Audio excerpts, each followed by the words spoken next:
Hello, friends.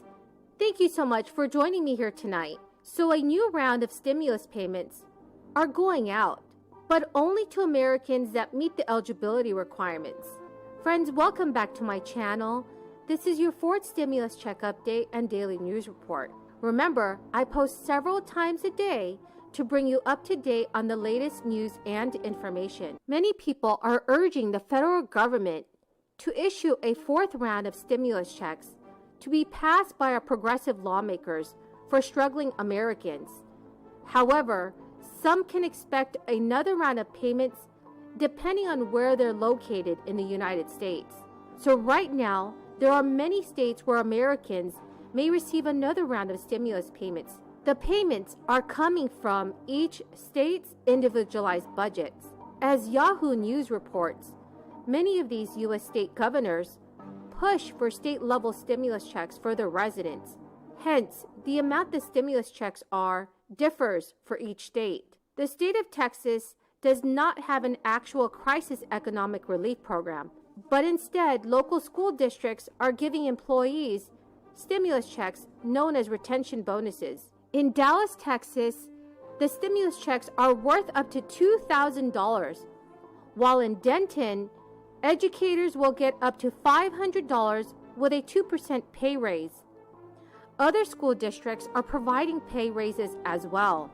The state of Tennessee will provide its full-time teachers with $1,000 stimulus checks, and part-time teachers will receive $500 payments for making it through what is described as the worst of the crisis. These payments will hit by the end of this year. In the state of New Mexico, it provided 4,000 low-income households who were not eligible for the federal level payments with state-level stimulus checks worth up to $750 in August. The program sent a total of $5 million worth in payments. Numbers. One of the things that the jobs numbers showed is that there are more jobs available, a historic number of jobs available compared to how many people are actually seeking jobs. Yeah. Why do you think there are so many people who are still reluctant to re-enter the workforce? There's a range of factors in our assessment. One is people are still fearful of COVID and what it will be like in workplaces and ensuring their own safety. There are still challenges as it relates to child care, elder care, the costs of those, and being able to afford it, and also the availability, which is something we've seen a shortage of in many communities.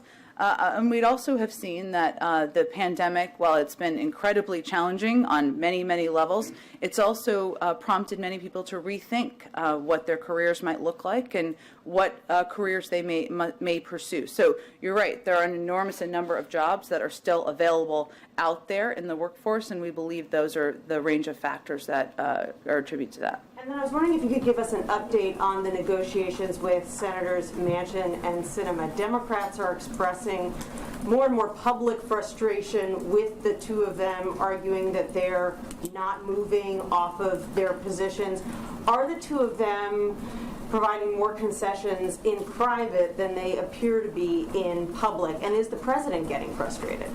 Well, we don't have the luxury of being frustrated. This is a process. The president of all people recognizes that the process can take some time. There can be ups and downs in the process, and he feels that we're continuing to make progress, that both Senator Manchin and Senator Sinema are negotiating in good faith, that there is a recognition that not only do some people have to come down from their expectations of what might be in a package, but some others have to come up. That's what compromise is all about. So we're going to continue to pursue these discussions and negotiations. The president is confident we're going to get this done.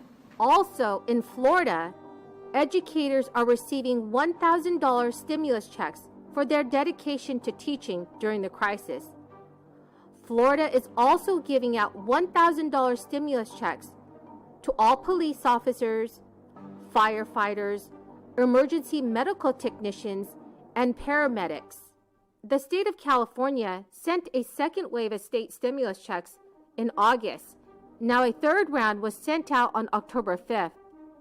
These payments range between $500 to $1,100. However, California is using its own state funding and not any from the federal level.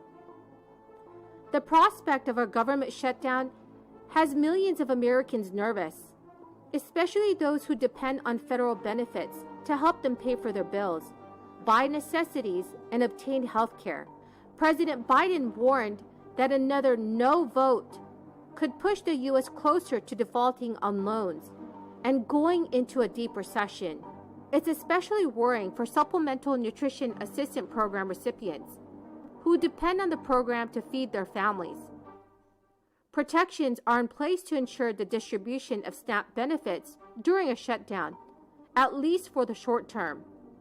But for a lengthy shutdown with no debt ceiling increase, it would severely limit the government's ability to borrow money and fund these programs, meaning SNAP payments could face severe reductions and delays.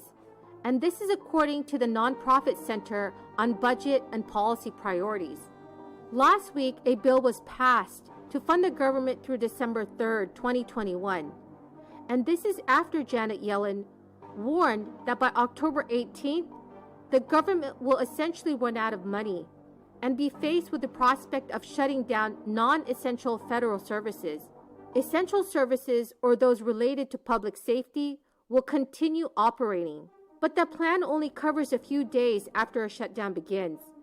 If the shutdown stretches on for weeks or more, the government would need to impose a sharp, massive spending reduction, totaling roughly $1.2 trillion just in a fiscal year of 2022, which amounts to a reduction of about 30% over the course of the year for every federal program except for Social Security, Medicare hospital insurance, and interest.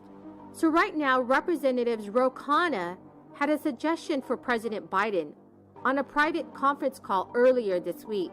That suggestion was to have Senators Joe Manchin and Bernie Sanders sit in the same room and try to cut a deal on the Democratic Party's massive social safety net expansion. According to Representative Ro Khanna, once they do, it would almost certainly satisfy the moderate and liberal wings of the Democratic caucus, which have been battling over the size, scope, and details of the plan for months now. Currently, Bernie Sanders and Joe Manchin are trillions of dollars apart on their price tags. So friends, who do you agree with more, Senator Bernie Sanders or Senator Joe Manchin?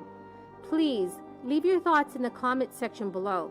The two winners of this week's $50 Walmart gift card giveaway are David Wilson and Kumawat Moses.